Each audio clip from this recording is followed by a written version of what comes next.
Assalamualaikum warahmatullahi wabarakatuh. Bertemu lagi dengan pelajaran bahasa Sunda di kelas 5. Hari ini kita akan belajar Mikawanoh aksara Sunda ya anak-anak. Nah, kalian silakan dibuka bukunya halaman 44.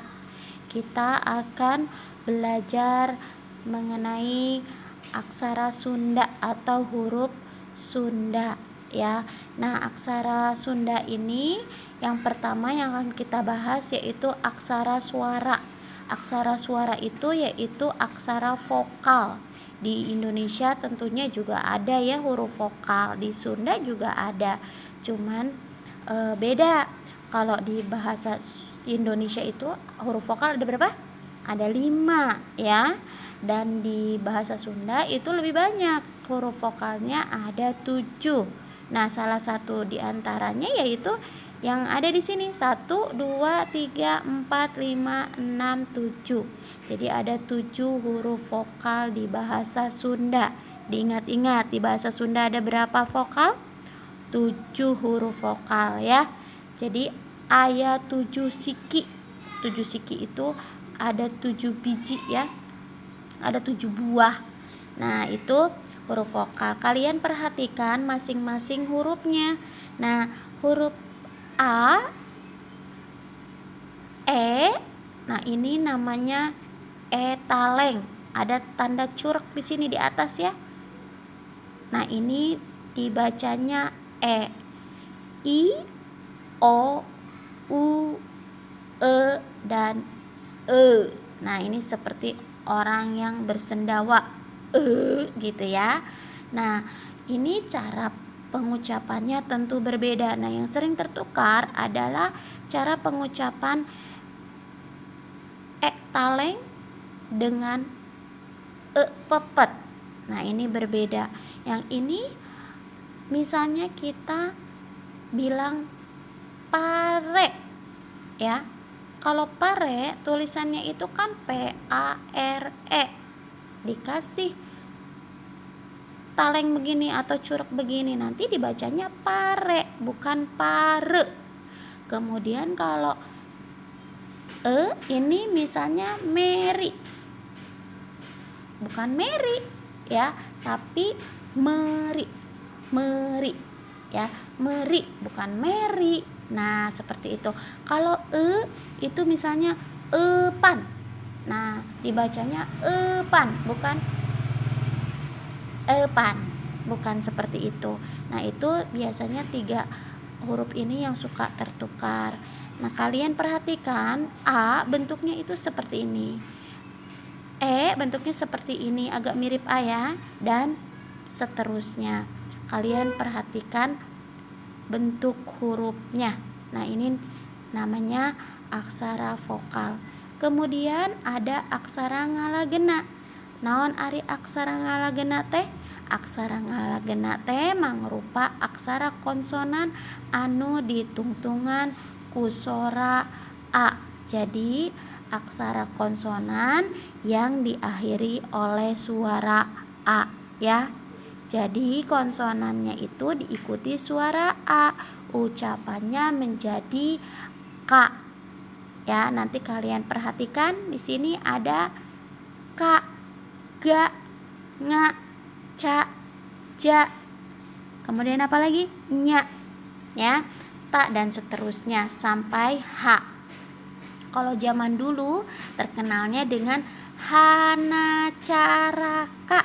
Nah, ini sini juga sama, cuman ini diacak saja ya. Di sini hanya ada ha na ca ra ka ya. Kemudian da ta mana?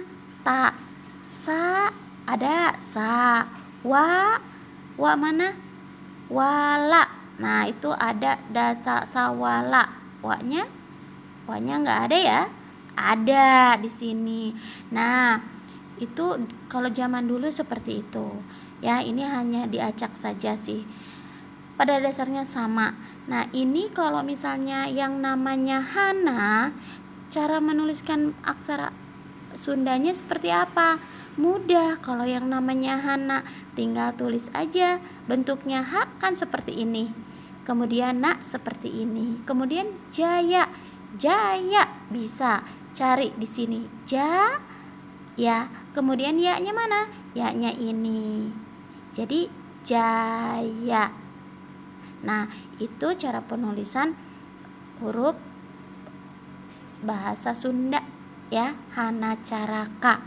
Nah, selanjutnya kalau itu kan huruf vokalnya A. Bagaimana kalau yang huruf vokalnya I, Bu? Bagaimana huruf vokalnya O, Bu? Nah, nanti kita akan dibahas selanjutnya di halaman 46. Dibuka ya. Nah, anak-anakku semuanya di halaman 46 di sini yang ketiga adalah aksara ngalagena tina bahasa asing. Jadi, ada aksara ngalagena yang diambil dari bahasa asing ya. Ini merupakan bahasa atau konsonan asing yang diucapkan menggunakan suara A.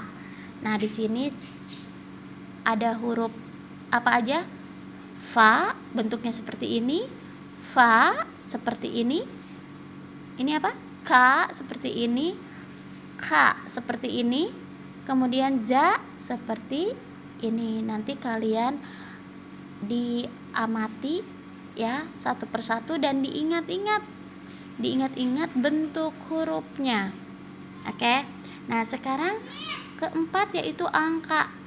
Angka dasar ti 0 nepi ka 8 mibanda ukuran nu sarua jeung aksara suara atau aksara ngalagena.